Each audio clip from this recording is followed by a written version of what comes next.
السلام عليكم ورحمة الله وبركاته. أعوذ بالله من الشيطان الرجيم. بسم الله الرحمن الرحيم.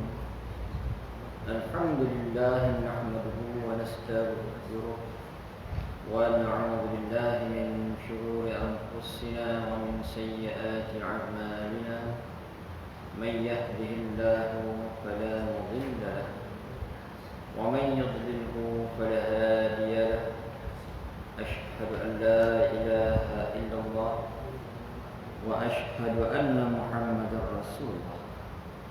الصلاة والسلام على أشرف الأنبياء والمرسلين وعلى آله وأصحابه أجمعين. سبحانك لا علم لنا إلا ما علمتنا إنك أنت العليم الحكيم. ولا حول ولا قوة إلا بالله العلي العظيم. رب اشرح لي صدري ويسر لي أمري واحلل عقدة من لساني يفقهوا قولي. أما بعد، فيا عباد الله اتقوا الله.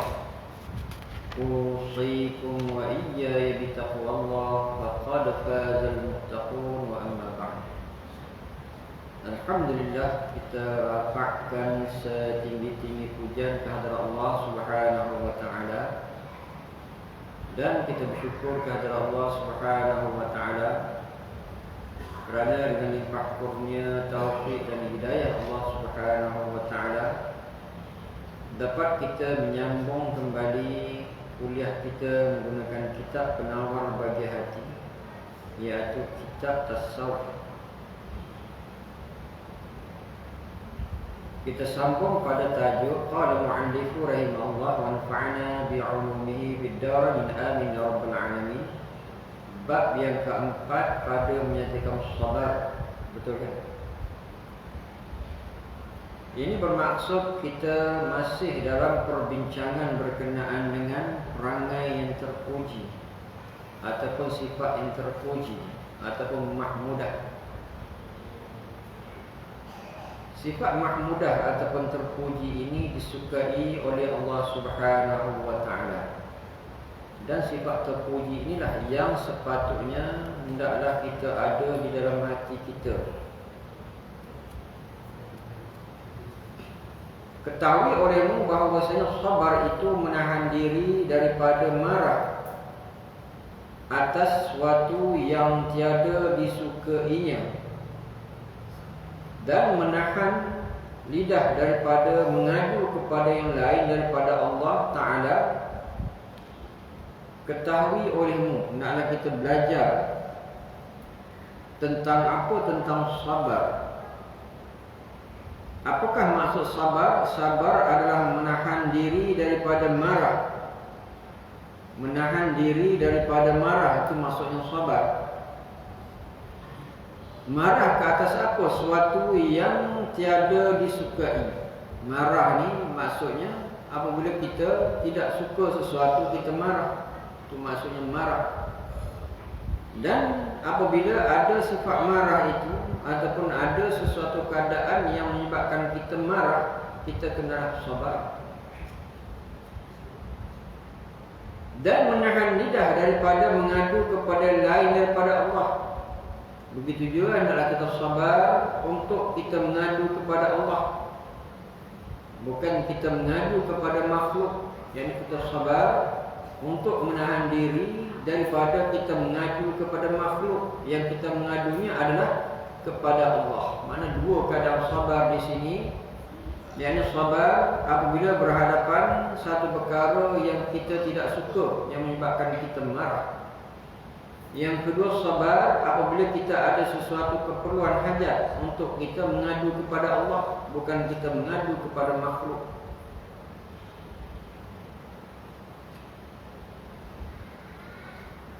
Berkata Al-Imam Al-Ghazali dalam kitab Arba'in, bermula hakikat sabar itu tetap yang membangkitkan akan agama pada melawan akan yang membangkitkan keinginan nafsu intaha. Kata Imam Al-Ghazali dalam kitab Arba'in, Bermula hakikat sabar. Apakah yang dimaksudkan dengan sabar itu? Hakikat kebenaran sabar iaitu tetap ia membangkitkan dalam keadaan tetap membangunkan akan agama, tetap untuk kita menegakkan agama di dalam diri kita. Itu sabar. Kata Imam Al-Ghazali, yakni sabar, hakikat sabar itu yakni kita tetap, kita sabit untuk menegakkan, membangunkan agama dalam diri kita pada melawan yang membangkit keinginan hawa nafsu.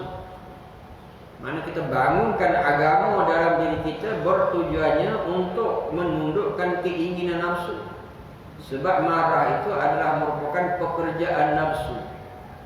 Apabila ada agama dalam diri kita, menyebabkan nafsu akan tertunduk. Sebab ilmu keimanan itulah yang akan menundukkan nafsu yang ada dalam diri kita. Jadi maknanya, kata Imam Al-Ghazali, yakni hakikat sabar itu bagaimana untuk kita membangunkan agama di dalam diri kita, menetapkan agama di dalam diri kita, bangunkan dia dengan iman dan juga amal soleh. Ini amal soleh itu adalah merupakan manifestasi daripada iman. Apabila seorang itu ada iman, bermakna membawa kepada ingin beramal soleh. Sebab tuntutan daripada iman itulah yakni menyuruh seseorang itu beramal soleh, amal yang disukai oleh Allah Subhanahu wa taala. Amal soleh ini ada yang berbentuk hablum minallah wa hablum minan nas, yakni tanggungjawab kepada Allah dan juga tanggungjawab kepada manusia.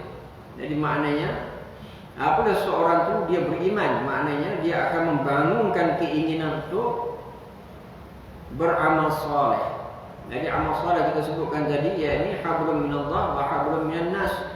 Di antara hablum minallah yakni ibadah yang menunjukkan ubudiyah, ketundukan kepada Allah Subhanahu wa taala, dan juga menjaga hak sesama manusia sebagai hablum minan nas. Dan apabila ada agama itu dalam diri kita, yakni iman dan juga amal soleh yang dizahirkan dengan perbuatan kita, itu adalah merupakan kekuatan untuk menundukkan akan keinginan nafsu. Dari nafsu ni dia memang suka kepada marah, dan yang membangunkan marah itu adalah syaitan. Dua-dua ni memang tak terpisah. Sebagaimana iman dan amal soleh tidak berpisah, begitulah nafsu dan syaitan memang tak berpisah. Dan seseorang yang beriman sudah tentulah menuntut kesan daripada iman tadi untuk dia beramal soleh. Dari amal soleh kita sebut ulang, yakni hablum minallah wa hablum minan nas.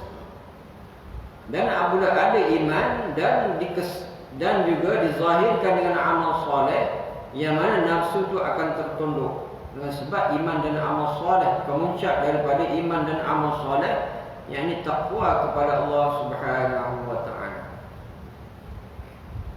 Inilah yang dimaksudkan hakikat sabar oleh Imam Al-Ghazali. Jadi nak dapat keimanan itu sudah tentulah dengan ilmu. Apabila kita tahu apakah yang dimaksudkan dengan hak Allah, maknanya kita belajar tentang Allah, zat dan sifat dia. Kita belajar tentang rukun iman yang lain agar iman itu ada dalam diri kita, dipanggil aqidah. Aqaidul iman, simpulan iman, disimpulkan iman di dalam keyakinan kita. Dan daripada iman itulah kita sebut ulang, yakni kesan daripada iman itulah membangunkan keinginan untuk beramal soleh. Dua-dua itu penting, di mana apabila ada dua dalam diri kita, maknanya kita sudah ada agama. Ini kita sudah bangunkan agama dalam diri kita, yakni iman dan amal soleh.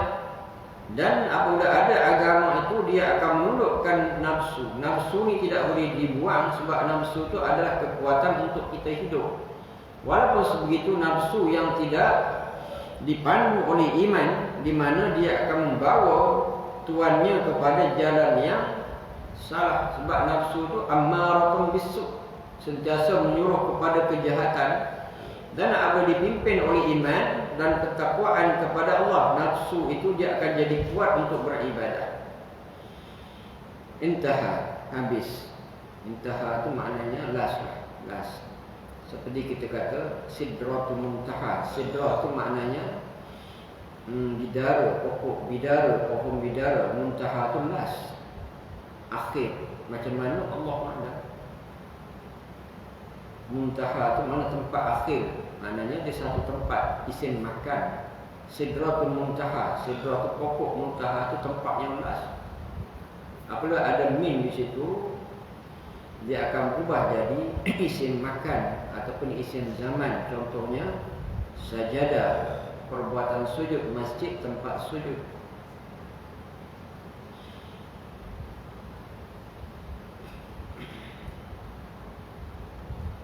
Kerana manusia padanya dua puak tentera yang berlawanan, keduanya, yakni manusia,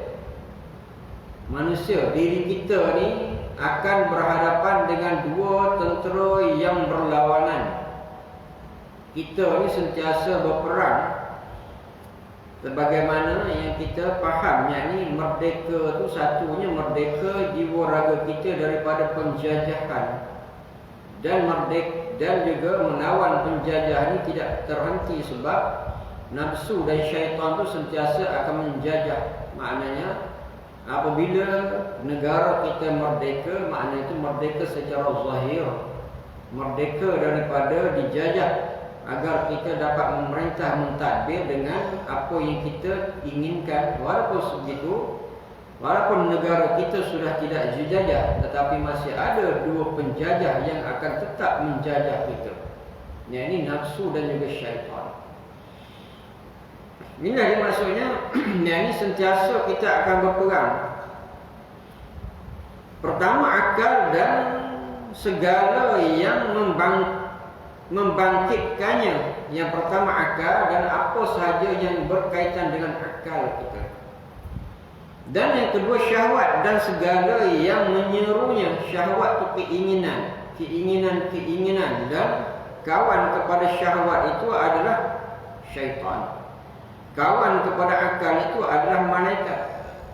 Itu Allah Subhanahu Wa Taala jadikan secara sentiasa berpasangan. Akal kita ni kalau kita jaga dengan elok-elok, yakni akan bersama dengan malaikat. Sebab satu di antara fungsi akal, yakni untuk wajibnya ibadah dengan sebab akal. Satu orang yang akalnya rosak, dia tidak wajib beribadah, tidak wajib puasa, tidak wajib solat dan seterusnya.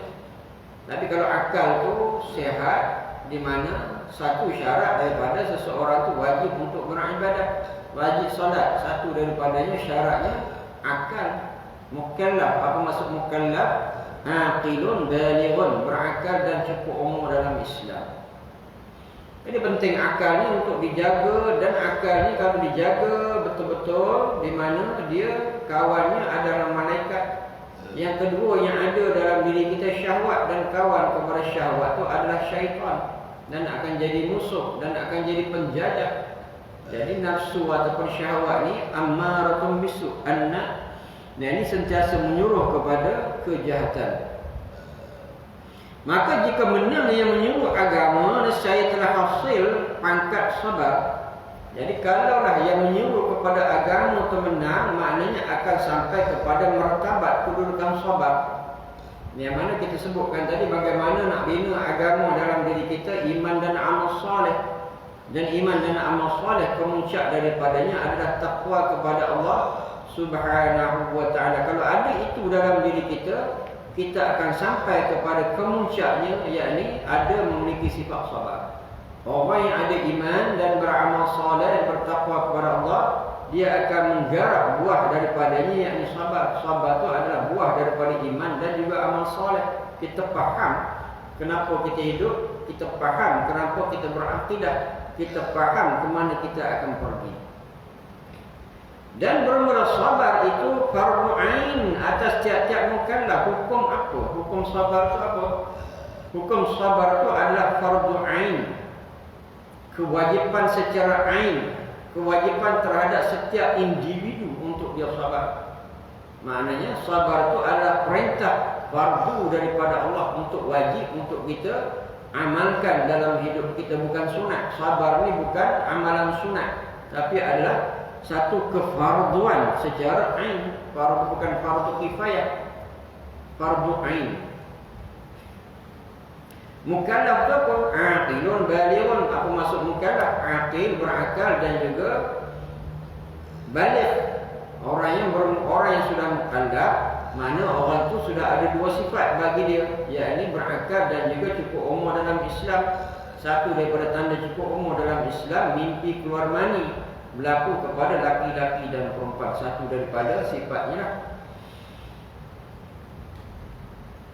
Sama ada sabar atas mengerjakan taat yang wajib, atau sabar atas meninggalkan maksiat, atau sabar atas bala. Jadi sabar ni fungsinya besar. Apa boleh disebut sebagai fardu ain, maknanya ruang lingkupnya besar.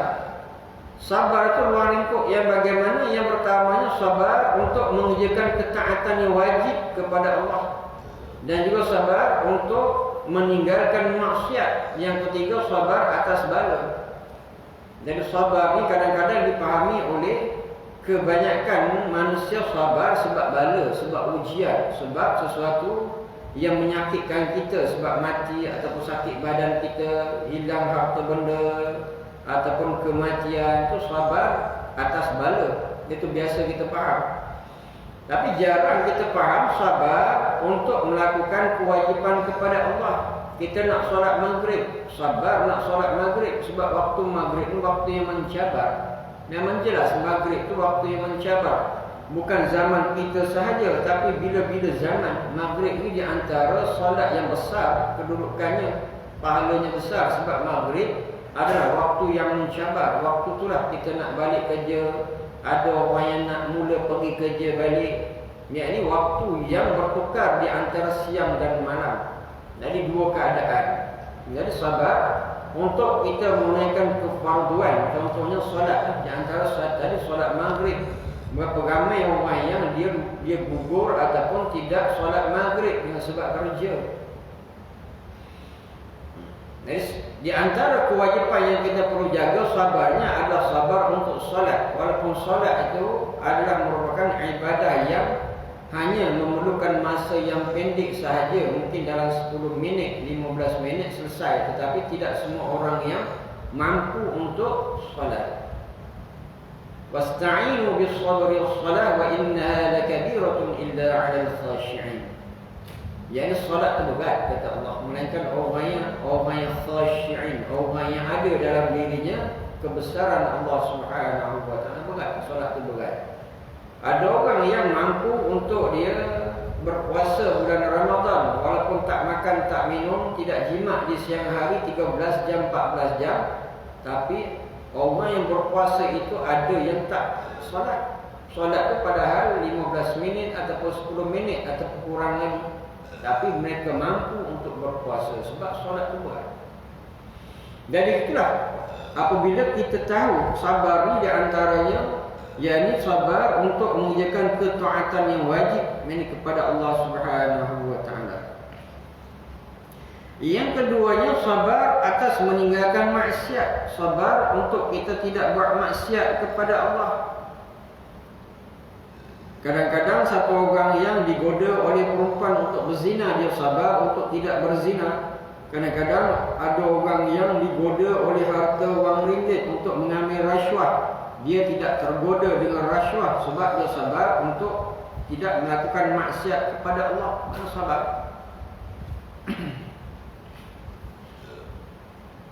Yalah, kadang-kadang ada orang yang dia berjawatan besar. Kalau bagi RM50, RM100 mungkin dia tak terambil. Tapi kalau dalam bentuk yang banyak, jutaan ringgit, di mana kena sabar. Ini sabar. Penting sabar ni untuk meninggalkan maksiat kepada Allah.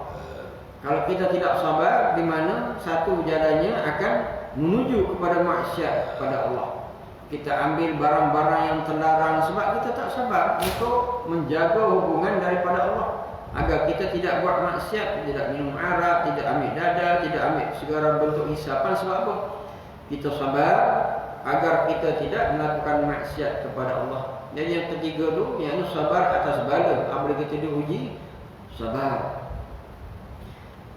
Adapun sabar atas mengerjakan ibadah yang sunat dan sabar atas meninggalkan yang makruh dan yang harus, maka iaitu sunat bukan wajib. Dan sabar juga ada hukum yang lain, hukum yang sunat. Apabila sabar untuk kita melakukan ibadah yang sunat, untuk kita bangun malam untuk bertahajud, itu adalah merupakan amalan sunat. Kita sabar untuk bangun malam, maknanya itu adalah hukum yang sunat. Atau sabar untuk meninggalkan benda yang makruh, perkara yang makruh. Di mana kita sabar, di mana hukum sabar meninggalkan makruh itu adalah sunat. Dan juga sabar untuk kita berpada-pada dengan yang harus. Makan tu harus, banyak itu dia akan jadi makruh.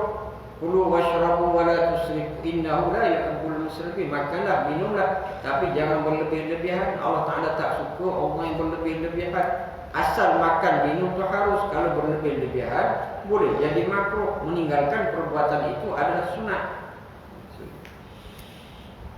Makruh ni apa maksud? Makruh tu yang tak disukai oleh Allah. Makruh tu cuma hukumnya tidak haram. Kalau kita ambil dalam ibadah solat umpamanya, dalam solat kita ni ada rukun dan juga ada yang sunat. Sunat terbahagi kepada dua, arba'an dan juga hayat. Di mana meninggalkan yang sunat itu akan jadi makruh, bukan harus. Meninggalkan yang sunat dia akan terus jadi makruh dalam proses ibadah. Contohnya, contoh mengangkat tangan untuk takbiratul ihram. Takbiratul ihram itu adalah Allahu Akbar, di mana dia adalah rukun salat. Mengangkat tangan berserta takbir itu adalah merupakan perbuatan sunat, sunat ayat. Apabila kita tidak angkat tangan, perbuatan itu akan jadi makruh. Dia tidak harus. Makruh ni apa? Yang tak disukai oleh Allah. Cuma dia tidak jatuh haram saja.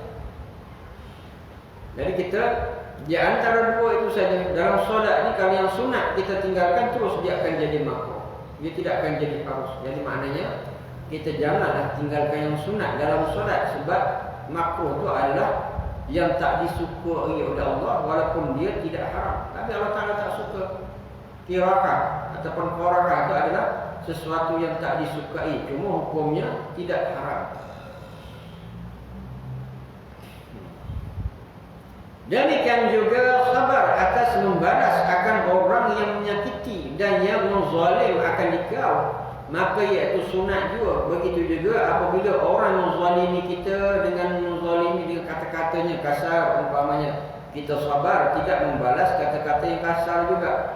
Jadi sabar di atas kezaliman orang itu adalah sesuatu yang terpuji. Bukan kita takut, tapi kita tak nak kita pun jadi macam dia.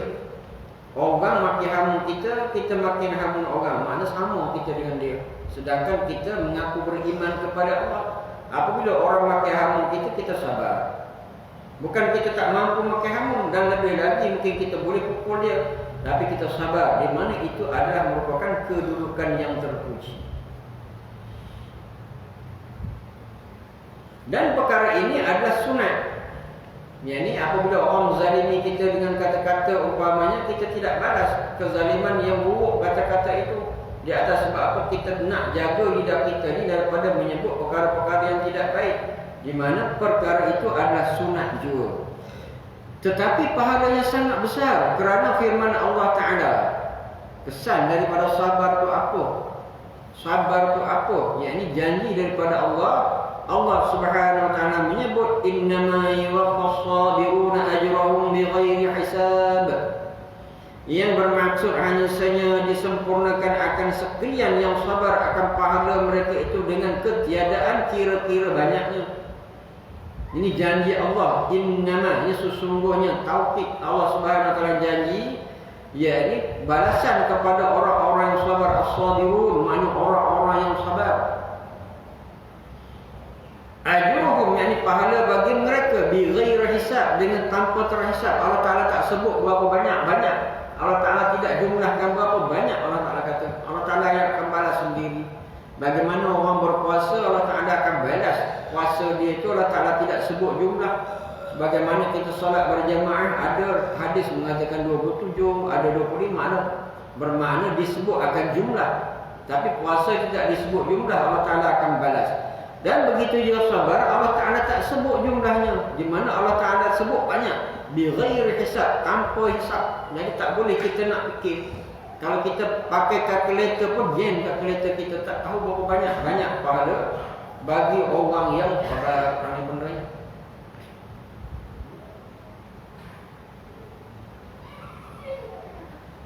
Jadi dengan satu ayat ini pun sudah cukup untuk menggemarkan kita dalam sabar. Bersabar di jalan raya kadang kita sabar, orang potong tiup pun kita sabar, kita pun tidak buat isyarat lucah, kita pun tidak maki hamu dalam kereta. Ini tanda orang beriman kita sabar. Dan kesabaran kita ingat, kita nak pahala di sisi Allah. Sembahyang malam kita tak setanding dengan sembahyang malam Rasulullah SAW. Puasa kita tak setanding dengan puasa para sahabat. Dan yang kita bolehnya sabar. Sabar ni adalah merupakan satu daripada amalan yang berpahala banyak. Allah Ta'ala tak sebut jumlahnya. Kita nak masuk syurga Allah, nak masuk syurga Allah ni dengan amal soleh, Allah Ta'ala dah tetapkan syaratnya. Di antaranya sabar. Sabar daripada kita mengatakan benda-benda yang buruk. Sabar daripada kita menggunakan tangan kaki kita untuk memukul orang. Yang sabar. Apabila kita sabar, bagaimana ajruhum, bagi mereka ni pahala bighairi hisab, tanpa hisab. Yang Allah Ta'ala yang akan bagi berapa banyak. Macam kita sebutkan tadi, kadang solat malam kita mungkin tak banyak, puasa sunat kita pun tak banyak, sedekah kita pun tak banyak. Sebab apa? Kita pendapatan kita pun ngam-ngam je. Nak sedekah banyak pun tak mampu. Jadi macam mana kita ni? Inilah jalan di antara sabar. Sabar. Sabar dengan kerana anak, sabar dengan kerana pekerja, sabar dengan kerana pelajar kalau kita guru, sabar. Sabar. Sabar dengan isteri, sabar dengan kerana kawan-kawan rakan kerja, sabar. Sabar di perjalanan kalau kita diuji sakit demam, jangan kita nak marah. Sakit demam tu adalah merupakan satu jalan akan menghapuskan dosa yang kita buat. Sabar. Kesannya ni dah di hari akhirat besok kita akan lihat berapa banyaknya pahala. Kita tak banyak pahala solat, kita tidak banyak pahala puasa, kita tak banyak pahala bersedekah, kita tak banyak pahala berwirid, tapi pahala sabar, sabar. Bukan kita penakut, bukan kita pengecut, tapi sebab apa? Kita mengenangkan akan janji Allah. Itu keimanan namanya. Apa kita ada iman dalam diri kita, kita yakin janji Allah. Kita yakin lepas mati ada hari kebangkitan. Kita yakin lepas hari kebangkitan tu ada syurga neraka. Kita yakin. Dengan keyakinan itulah kita sanggup bersabar sebab kita nak ke sana. Hidup ni walaupun macam mana sekali kita ego, macam mana kita sekali sombong sekalipun, kita akan mati. Dan kita nak di hari akhirat besok kita masuk syurga Allah. Maka sebab apa? Sabar. Jadi benda tu yang kita nak garapkan dalam diri kita. Memang susah nak sabar, tetapi kena berusaha untuk sabar sebab janji Allah.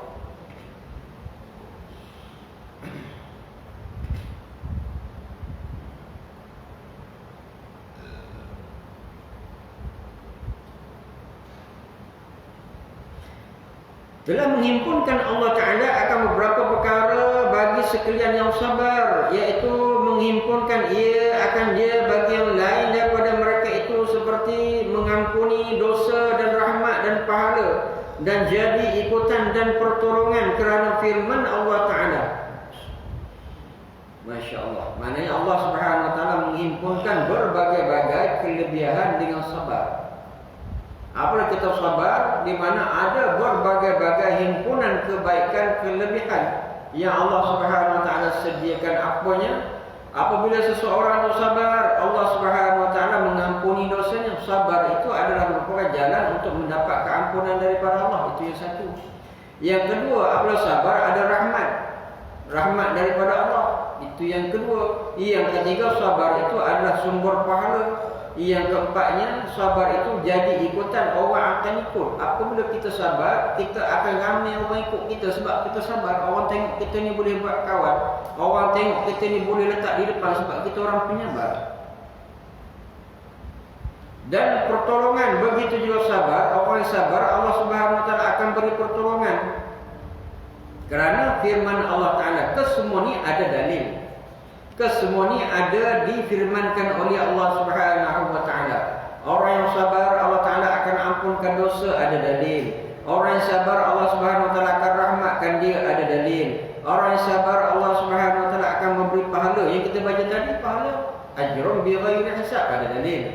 Orang yang sabar Allah Subhanahu wa taala akan jadikan dia orang ikut dia. Sebab orang suka dengan dia. Orang yang sabar Allah taala akan memberi pertolongan, itu janji Allah, ada dalil. Tengok. Kerana firman Allah Ta'ala di antaranya, tengok betul-betul agar ayat-ayat ini meresap dalam jiwa kita untuk sabar. Sama-sama sabar. Bukan senang nak sabar, tetapi inilah hakikatnya.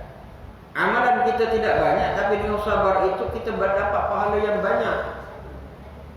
Di mana para nabi, minan nabiyyin was-siddiqin wasyuhada was-salihin, mereka-mereka ini memang ada sifat sabar. Dan orang yang ada sabar ni akan duduk bersama-sama mereka, sebab satu daripada ciri mereka tu ada kepada orang sabar. Dan ia pun ulaika alaihim salawatun min rabbihim wa rahmah wa ulaika humul muhtadun. Yang bermaksud bermula mereka itu sekalian yang sabar itu, atas mereka itu ampun dari Tuhan mereka itu dan nikmat, dan mereka itu jiwa yang mendapat petunjuk dan petunjuk kepada yang betul dan firman. Maknanya dalam ayat ini ulaika alaihim salawatun min rabbihim, yani ulaika mereka ke atas mereka salawatun min rabbihim, ini apa? Keampunan daripada Allah. Salawatun min rabbihim, kata ulama, membawa masuk keampunan. Orang yang sabar itu mendapat keampunan min rabbihim, daripada Tuhan mereka, wa rahmah, dan orang sabar itu akan mendapat rahmat daripada Allah. Wa ulaika humul muhtadun, dan mereka akan mendapat petunjuk. Al-muhtadun ni orang-orang yang mendapat petunjuk. Mana ada tiga di situ. Satu, keampunan daripada Allah, rahmat dan nikmat itu termasuk sama, dan juga petunjuk daripada Allah. Allah Ta'ala akan tunjukkan jalan kepada jalan yang lurus. Macam mana kita minta kepada Allah dalam solat, ihdinas siratal mustaqim, tunjukkanlah kami jalan yang lurus. Bagaimana nak dapat jalan yang lurus? Yakni sabar. Sebab di sini wa ulaika humul muhtadun, dan mereka lagi Allah Taala sebut bukan wa ulaika, mereka ke atas mereka tu mereka juga al-muhtadun, orang-orang yang mendapat petunjuk. Maknanya orang yang sabar tu adalah daripada kalangan orang yang mendapat petunjuk daripada Allah. Kita ni cari petunjuk mana nak dapat petunjuk Allah. Ihdinas siratal mustaqim, ihdinas siratal mustaqim. Allah Ta'ala kata sabar. Sabar, Allah Ta'ala akan memberi petunjuk. Tengok bagaimana Allah Ta'ala akan bimbing kita. Petunjuk itu bimbingan daripada Allah. Allah Ta'ala akan bimbing dalam hidup kita. Nak buat begini, Allah Ta'ala bimbing kita seluruh hidup kita. Apabila kita sabar. Mana ada bimbingan yang lebih benar daripada bimbingan Allah Ta'ala? Allah Ta'ala bimbing kita. Ini ayat ni dalam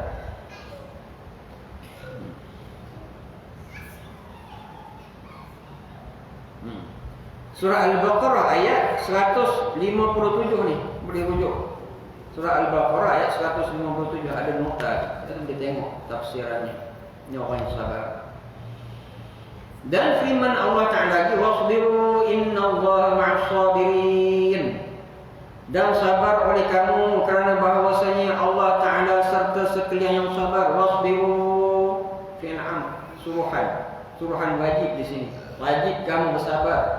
Innallaha ma'as sabirin, sesungguhnya Allah bersama orang-orang yang sabar. Jadi bagaimana? Kalau Allah Ta'ala bersama dengan sabar, kalau kita bersabar, mana Allah Ta'ala bersama dengan kita? Bukan bersama dengan zat, tapi bersama dengan segala kehendak Allah Subhanahu wa Ta'ala. Bukan bersama dengan zat Allah Ta'ala duduk dengan kita sekali macam manusia. Bukan, maknanya Allah Subhanahu wa Ta'ala akan memayungi kita. Bersama orang-orang yang sabar, memberi petunjuk, memberi hidayah, memberi rahmat, memberi rezeki, sabar. Artinya menolong ia dan memelihara ia akan mereka itu. Mana disebut dari sini ma'a itu menolong ia. Innallaha ma'as sabirin, sesungguhnya Allah bersama dengan orang sabar. Ma'a itu dari segi bahasanya ma'a itu bersama secara zat. Ma'a usrati, ma'a zaujati. Maknanya bersama dengan isteri. Itu segi zahir kepada penggunaan ma'a. Tapi di sini kalau dinisbahkan kepada Allah bukan zahir Secara zatnya kalau sesama manusia boleh kita kata ma'a zaujati, bersama dengan isteri saya. Ini ma'al sadiqi, bersama dengan kawan saya. Itu dari segi manusia, dari segi makhluk bersama secara zat. Tapi di sini ma'a Allah Ta'ala, innallah, sesungguhnya Allah bersama dengan orang-orang yang sabar. Ini kata ulama, ma'a di situ Allah Ta'ala akan tolong ia dan melihara ia akan mereka itu. Allah Ta'ala tolong dan memelihara ia daripada segala musibah, memelihara orang sabar daripada perkara yang dia tidak suka, memelihara orang sabar daripada perkara-perkara yang menyakitkannya, bersama sabar. Sebab apa biasanya kita susah nak sabar? Sebab kita meletakkan sabar itu adalah merupakan lambang bercanggah dengan keegoan kita. Sedangkan sabar itu adalah merupakan sifat yang Allah Ta'ala suka.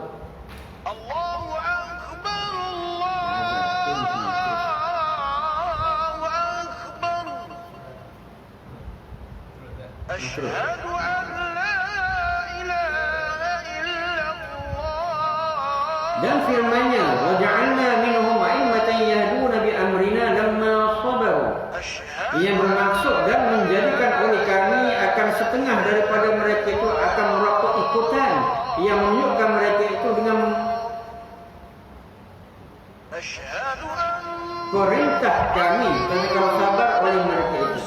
Dan di antaranya Allah yang sabar, wa ja'alna minhum, dan kami menjadikan mereka daripada mereka imam ini makna pemimpin, yahduna bi amrina, yang berpetunjuk dengan urusan kami ataupun arahan kami, lamma sabaru, bagi orang-orang yang sabar. Maknanya orang-orang yang sabar itu Allah Subhanahu wa Ta'ala akan menjadikan mereka itu ikutan.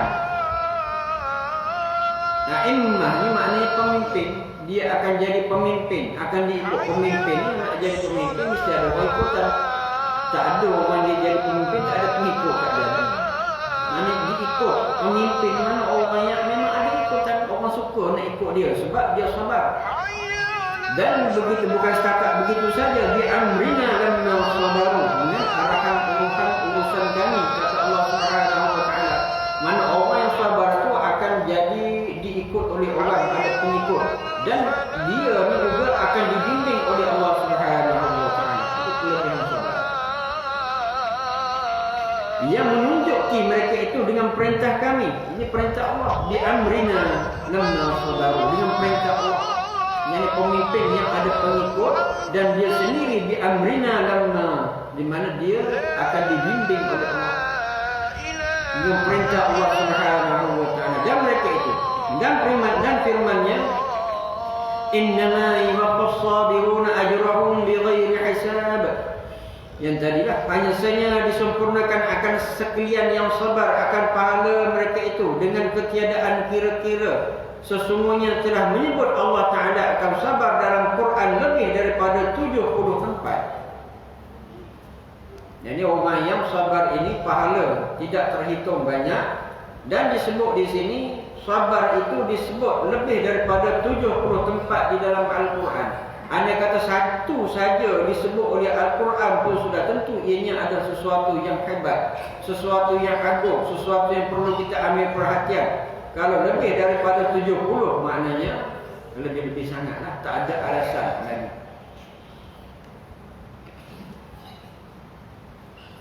Dan sabda Rasulullah sallallahu alaihi wasallam, fi sabri ala ma taqrahu khair, yang bermaksud ada pada sabar atas barang yang engkau benci itu kebajikan. Sabar kepada benda yang kita benci itu adalah kebajikan, kata Rasulullah SAW. Kita benci satu benda, kita sabar, itu kebajikan. Ini hadis pula.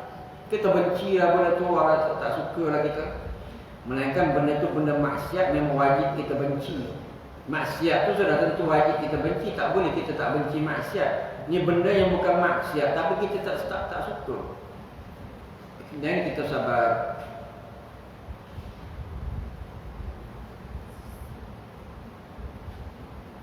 Kadang-kadang kebencian kita, kemarahan kita tu kadang-kadang dalam perkara yang kecil sangat. Kadang-kadang apabila isteri kita masak satu benda kita tak suka, jadi menyebabkan kemarahan kita. Tapi kalau kita sabar, maknanya itu dalam kebajikan. Padahal makan itu benda yang kecil sahaja. Tapi kadang-kadang apabila kita ni dihasut oleh syaitan, dia akan jadi benda yang lebih besar. Dan sabda Nabi Isa alaihissalam yang bermaksud bahawasanya kamu tiada mendapat, kamu akan barang yang kamu kasih melainkan dengan sabar. Dengan sabar kamu atas barang yang kamu benci. Kata Nabi Isa alaihissalam, kamu tidak mendapat, kamu akan barang yang kamu kasih. Kamu tidak akan dapat benda atau perkara yang kamu suka, melainkan dengan sabar kamu atas barang yang kamu benci. Kamu tak akan dapat benda yang kamu suka, yang kamu kasih, melainkan kamu sabar di atas benda yang kamu benci. Begitu kata Isa alaihissalam. Kita benci satu perkara tapi kita sabar, nescaya kita akan dapat apa yang kita suka nanti.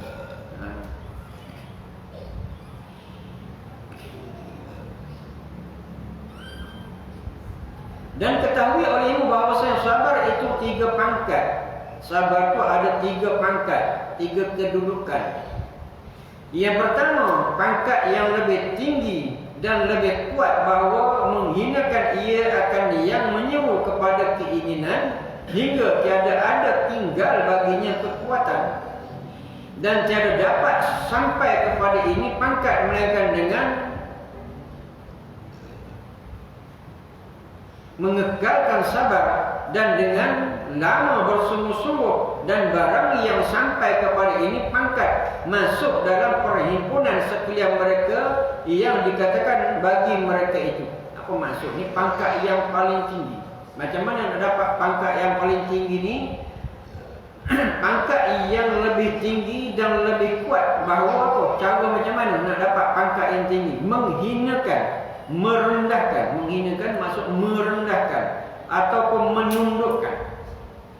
Apa yang kita nak hina, apa yang kita nak tundukkan, ia akan yang menyuruh kepada keinginan, yakni dia menundukkan, dia merendahkan, yakni syahwat dia. Syahwat ni keinginan.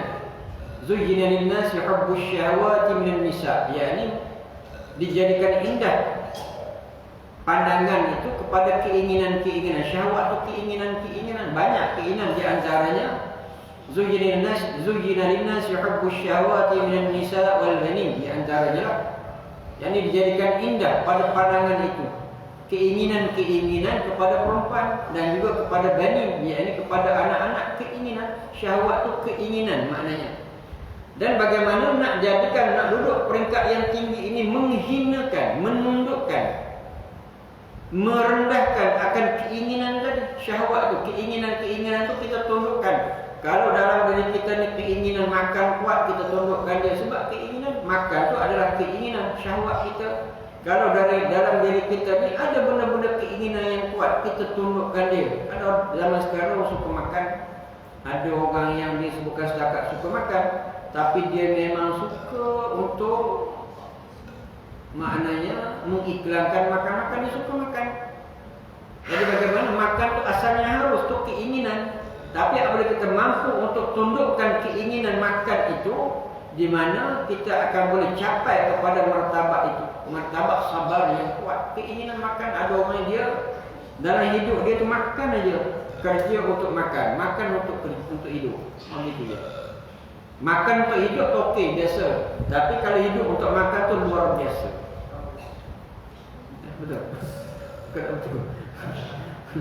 Makan untuk hidup itu biasa. Memang itu dijadikannya makan untuk hidup. Sebab dipanggil asbabnya. Nak hidup kena makan. Itu kejadian kita, bukan malaikat kita. Tapi hidup untuk makan itu memang luar biasa. Dia cerita dalam diri memang nak makan aja. Itu dipanggil syahwat, keinginan. Ada orang biasa-biasa saja. Dia kalau makan tu maknanya dia boleh sihat, boleh bekerja, cari rezeki halal, dapat beribadah, itu biasa. Tapi ada orang yang luar biasa, dia kalau dia menghidup untuk makan. Orang macam tu, bagaimana dia ni kena tundukkan keinginan makan tu, di mana satu daripada dia akan naik kepada martabat yang sabar sungguh. Dia orang yang kena penyakit makan ni bukan senang. Kita nak buang dia sebab makan. Lebih-lebih lagi orang yang berpendapatan banyak, dia makan ni maknanya dia dah susun jadual makan dia. Ini makan sini, besok makan sana. Dia jadual dia, belum kita tengok orang kuat makan. Dia keinginan makan. Kadang dia tak makan banyak, tapi keinginan makan. Dia punya variety dan tempat-tempat makan dia dah susun. Ada dunia sekarang. Kalau tidak, tak adalah kedai-kedai bercambah-cambah di jalan-jalan itu kita tengok. Kalau malam ni, tuan-tuan, kalau di Selangor ni, saya hampir tiap malam saya mengajar di mana malam ni, di mana tepi-tepi jalan tu cerah. Sebab apa? Banyak kedai makan. Kalau siang hari tu biasa-biasa. Tapi kalau malam ni, Masya Allah, tabarakallah, memang banyak kedai makan. Kurang tak? Pengunjung memang banyak.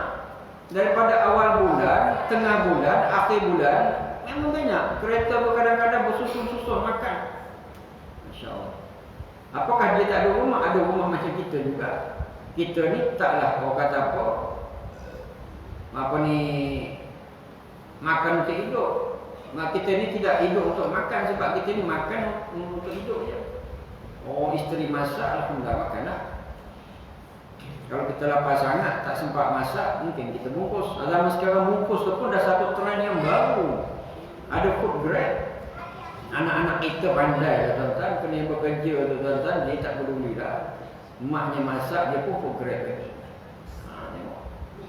Macam-macam air, macam-macam bentuk air, macam-macam. Masya Allah, kita pun tengok pun ni macam mana. Kan? Kena anak-anak yang bekerja, gaji pun banyak, dia tak peduli lah. Kan, food grade. Air macam-macam air, saya nak sebut pun tak pandai. Ya, dalam dia tu ada bola-bola gitu, apa dia panggil? Bubble. Oh, pandai juga. Biasa juga tu pun. Tak apa, sekali-sekali okey. Tapi jangan jadi biasa. Dan macam-macam, tuan-tuan, macam-macam. Mana dunia sekarang ni tak perlu nak pergi ke kedai, di rumah pun boleh. Lepas tu, yang food grade pun ramai, banyak. Memang betul, kita dapat membantu mereka tu dapat pendapatan income. Tapi kita nak jaga keinginan makan. Allahu Akbar. Maknanya itu dunia kita ni. Makanan tu masuk di rumah kita berbagai-bagai bentuk. Itu contoh dan maknanya bagaimana kita nak sampai martabat tinggi sabar ini, kita kena tundukkan keinginan itu. Satu daripadanya makan dan macam-macam lagi keinginan-keinginan yang lain.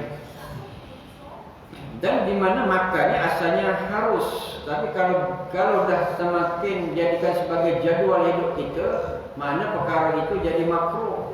Ada juga keinginan yang haram pula. Suka tengok, ya ini movie-movie yang tidak baik, itu haram lah. Benda yang tidak baik, keinginan itu nak ditundukkan. Yang itu maksiat kepada Allah Subhanahu wa taala. Ada orang yang terperangkap dengan main game, ada juga sama sekarang hidup dia game je. Jadi perkara itu kalau sikit-sikit game yang tidak perlu kepada judi, hanya semata-mata untuk mencerdaskan akal, itu tafadhal. Tapi kalau dijadikan habis masa untuk game, sampai nak solat pun boleh cicir sebab game, mana dah jadi haram. Mana keinginan. Asalnya main game ni selagi tidak ada unsur haram seperti judi dan juga gambar-gambar yang lucah dan sebagainya, harus untuk kita mencerdaskan akal pun harus. Tapi kalau dengan sebab game menyebabkan kita terabai perkara-perkara wajib, jadi haram. Kadang-kadang kita tak abai yang wajib, tapi banyak masa untuk game, menyebabkan kita ni tidak buat perkara-perkara ataupun amalan-amalan sunat. Itu yang kita nak tundukkan. Keinginan-keinginan itu nak ditundukkan. Zaman kita ni zaman yang macam-macam. Kita nak isi masa kita untuk beribadah kepada Allah. Kan kita yakin kita ni akan mati. Kan kita yakin kalau lepas mati perlu pahala yang banyak, nak masuk syurga Allah. Allah Ta'ala dah tetapkan kaidah itu. Dan kalau kita habiskan masa dengan game, dah tentu tak ada pahala lah. Sampai larut malam, pukul 1, pukul 2 malam, baru nak tidur, bangun pagi nak bekerja dan mama yang begitu. Agak boleh ke hidup kita macam ni? Sedangkan waktu-waktu itu untuk tidur, dan waktu itu kita akan bangun malam untuk bertahajud. Bangun malam untuk kita muhasabah diri. Bangun malam untuk kita beristighfar. Bangun malam untuk wirid-wirid yang ditinggalkan oleh Rasulullah SAW untuk kita baca di waktu malam. Bangun malam untuk kita baca Al-Quran. Dan kita bersedia untuk solat subuh secara berjamaah. Tapi kalau kita habiskan masa dengan sebab keinginan untuk main game sahaja sampai larut malam, kita hilang ke semua sekali. Di mana asalnya game itu harus, tapi kadang-kadang boleh menyebabkan haram. Apabila dengan sebab main game kita tak solat subuh. Jadi keinginan itu inilah yang nak ditundukkan. Kita boleh kiaskan yang lain. Dan dengan lama bersungguh-sungguh, yang kena bersungguh-sungguh, muhasabah, mujahadah ni. Nak naik pangkat ini memang kena bermujahadah, lawan sungguh-sungguh keinginan-keinginan. Kadang keinginan tu yang betul harus, tapi melebih-lebih, melampau. Kadang keinginan tu kadang kepada haram, itu memang wajib. Nanti nak bersungguh-sungguh lawan keinginan yang ada tu. Dan orang sampai kepada ini pangkat masuk dalam perhimpunan sekalian mereka yang dikatakan baginya. Kalau satu orang yang mampu untuk menundukkan keinginan-keinginan dalam diri dia, dia akan masuk dalam kumpulan ini yang disebut oleh Allah Subhanahu wa taala, innal ladzina qalu rabbuna Allah tsumma istaqamu fala khaufun 'alaihim wa la hum yahzanun. Yang bermaksud bahawasanya mereka yang berkata Tuhan kami Allah Taala, artinya maha mengesakan mereka itu akan Allah Taala, kemudian melazimkan mereka itu akan taat, maka tiada ada ketakutan atas mereka itu, dan tiada mereka itu duka cita, dan mereka itu yang disuruh dengannya. Orang yang sabar ni termasuk dalam kumpulan ini. Bagaimana kalau dia sabar dapat menundukkan keinginan-keinginannya, dia bermujahadah menundukkan keinginannya, dia akan termasuk dalam kumpulan orang-orang yang Allah Ta'ala sebut mustaqam, mana istiqamah. Kemudian dia beristiqamah.